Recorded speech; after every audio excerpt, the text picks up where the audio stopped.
Some men show up to court in suits. Others show up in silence. And then there's gator bait. A man so allergic to accountability, you'd swear the court docket was made of citrus and child support. Now, to a casual observer, he might have seemed absent, disengaged. Just another name collecting mildew at the bottom of a federal complaint. But in truth, gator bait hadn't just disappeared. He hadn't voluntarily vanished, folded himself into the Florida landscape like a soggy receipt buried under a Waffle House booth. No answer, no appearance, no acknowledgement that he'd been served, not a whisper. Just the distant sound of something squelching through procedural muck, hoping no one was watching. But paperwork always tells the truth. And on July 15th, 2025, someone with a badge and a notebook caught up with him.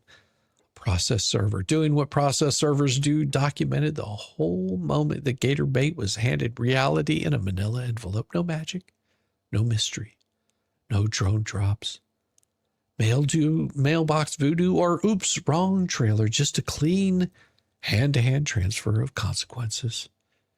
Now that should have been the end of this illusion, should have been the moment our boy rejoined the world of the legally living. But for men like gator bait, men who've built an entire identity on slippery exits and half-true stories, admitting you've been seen is worse than being guilty. So rather than respond, he retreated back into the reeds, back into the shadows.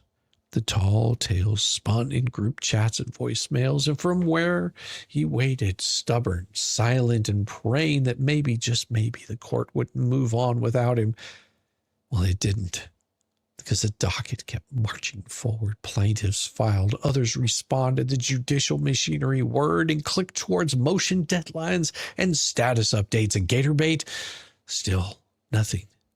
Still pretending that if he stayed quiet just long enough, the whole thing would collapse under the weight of its own paperwork. But then, just as the silence started to turn into something obvious, just as the vanishing act began to rot into ridicule, gator bait surfaced, not with a defense, not with a denial, not with a coherent narrative. Instead, on August 6th, with all the self-awareness of a raccoon denying the garbage in his mouth, he filed a motion to quash service, and in the alternative, a motion to extend time. A performance piece in legal 3-act structure, saying, I wasn't served. But if I was, it doesn't count. But if it does count, can I have 30 days to figure out what the fuck to say? It was the courtroom equivalent of faking your own death, getting caught by buying gas, and then asking for a payment plan on your tombstone. This wasn't a response. It was a confession in disguise, padded with procedural fluff and topped with the gentle panic of a man realizing he might actually be expected to participate in the thing he's been pretending didn't exist. And yet, buried beneath the legal citations and footnotes, one thing screamed louder than any argument. Gator bait was officially on record. No more ghosting, no more silent treatment, no more pretending he was never part of the show. Of course, the court noticed. How could it not? These aren't the kind of motions that get filed without raising an eyebrow. You don't vanish for weeks and then expect a warm welcome when you reappear. With paperwork that basically says, my behalf, I didn't see the entire lawsuit being handed to me in person. Enter Magistrate Judge Zachary C. Bolitho. Oh, and on August 7th, the next day, well, Bolitho, he issued a clean, clipped, unmistakably unimpressed order. He didn't mock, didn't scold, he didn't play into the theater. He simply required the plaintiffs to respond to gator bait's motion within 7 days like clockwork. No drama, no extensions, no time for gator bait to slip away again. Damn. But make no mistake, the judge heard the rustle in the grass. Gator bait had gone from legally invisible to officially spotted. Now the real chase begins, because here's the thing. Gator bait thought he could stage his reentry on his own terms, that if he emerged just long enough to say, "Yeah, that's me, bitches," he could buy time. So confuses, and maybe even skate away from the procedural net tightening around him. But the court doesn't chase fantasies. Well, it chased facts. And the fact is, he was served. You were always part of it, gator bait. You were always on the field. You didn't just want to play by the rules. Chapter 4. Gator bait's great escape. Almost. By now, the legend of Gatorbait had already begun to slither its way from whispered sidebars to full-blown federal folklore. He wasn't just a no-show defendant anymore. He was full-on procedural cryptid, the subject of an affidavit lore and the prize of an end of a long, sweaty game of dodgeball disguised as federal service. A man so elusive he made Bigfoot look overexposed. But the thing is about myths is they only hold power until someone drops the receipts, and the plaintiffs, oh, they brought them, all of them, full color procedural clarity. They didn't just answer Gatorbait's motion to quash the service. Well, they rebuilt the entire story of how he'd been dodging since spring, not just with words, but with time-stamped affidavits, GPS-laced delivery logs, security run-ins, locked gate chronicles, and the final act that read more like a sting operation than a lawsuit. Let's start with the gate. Gatorbait's Bushnell, Florida property may as well have been an off-grid prepper compound. 5 documented attempts to serve him were thwarted by a single unchanging prop, the infamous locked gate. Not just once, but again and again. The 10th, the 19th, 23rd, 24th. Every attempt was met with the same obstacle. The server could hear the sound of someone inside. There were signs of life, but the gate stayed closed like a mouth sealed by fear or ego, depending on the day. So they tried a new angle. Enter the flea market maneuver on June 30th. The brave process server waded into the sea of bargain bins and folding tables to try to locate the ever-evasive gator. He had a photo. He had intel. But what he didn't have was cooperation. Well, one vendor admitted knowing the man in the picture, but denied he was family. Then when the server asked more questions, that vendor began yelling for security. He had to be escorted back to his booth. What exactly was he trying to protect? Let's just say loyalty runs deep when your friend might be about to get court served in front of a table full of knockoff crocs.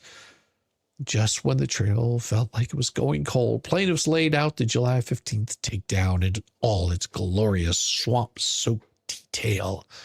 Eugene Griffin, process server, low-key legend, had staked out Gatorbait's property once more.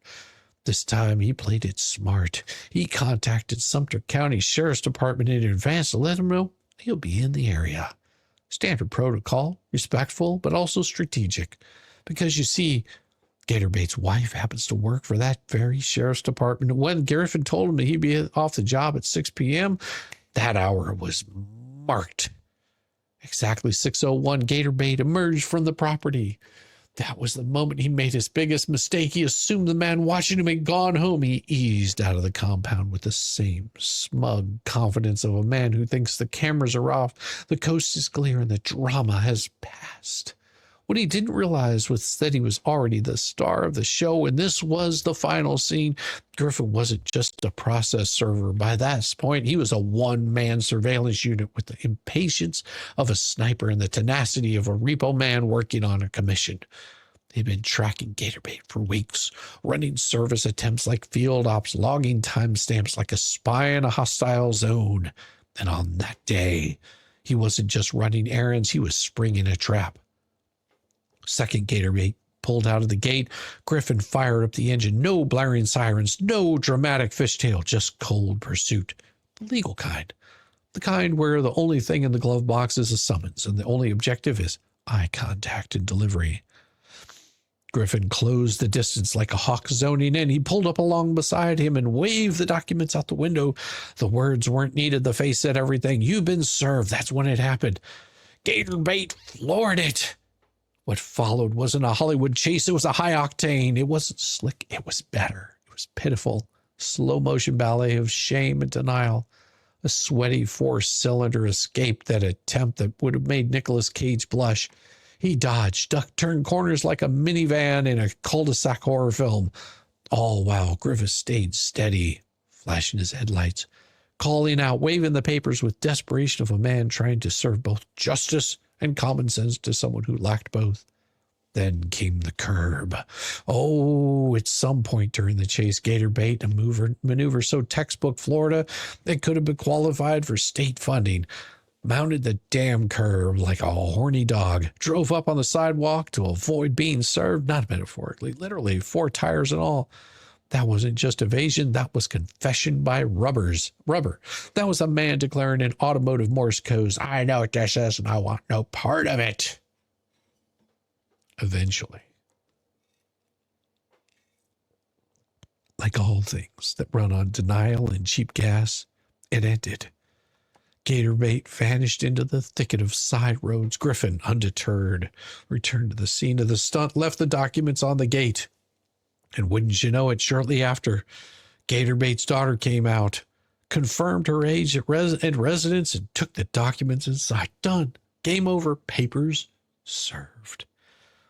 She was polite, calm, collective, not evasive. She took the papers, confirmed her residence, and walked them inside like she was picking up groceries. No panic, no lies. Just the quiet dignity of someone cleaning up a mess she didn't make. The moment was complete. The hunt was over. The gator had been bagged. But it wouldn't be gator bait if there wasn't one more pathetic twist. When he filed his motion to quash, he submitted a declaration alongside one from his daughter claiming none of this shit happened, that he wasn't there, that she didn't take anything, that the processor must have been confused them with someone else, or fabricated the whole thing, or maybe dropped the papers into the void. The plaintiff's response dismantled with fantasy, with affidavits, with timelines, with clarity. They laid out in full the rules, the case law, the fact that avoiding service doesn't invalidate it. If you see the processor server, run from him and your family member accepts the documents from your front gate, you've been served. That's not trickery. That's basic service. The court now has a choice. Believe the sworn statements of a professional who documented every move, or believe the man who mounted a curb to avoid accountability and then tried to act like it never happened. The choice is yours.